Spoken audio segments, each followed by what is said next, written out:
Notice what Doug does. I guess you've seen all this.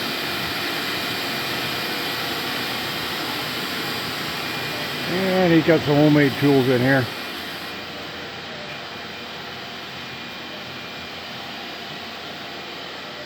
This one here.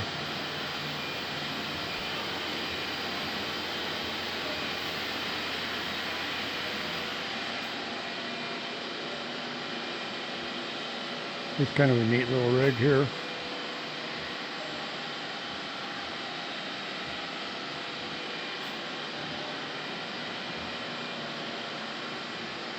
Bandsaw looks like it needs a new blade.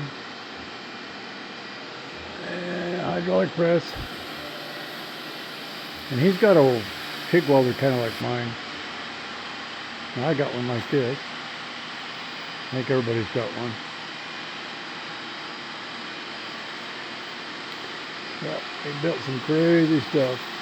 I like this thing here. It's an articulating deal. I need to get me one like, well, I had one, but I sold it. It didn't have a motor on it. And this is a lathe, the whole thing. Really long. Little bandsaw.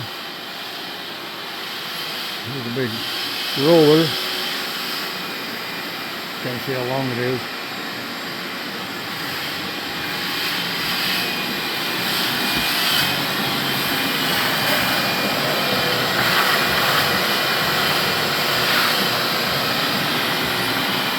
Well, anyway, I gotta go to the bathroom and then go home. See you later, bye.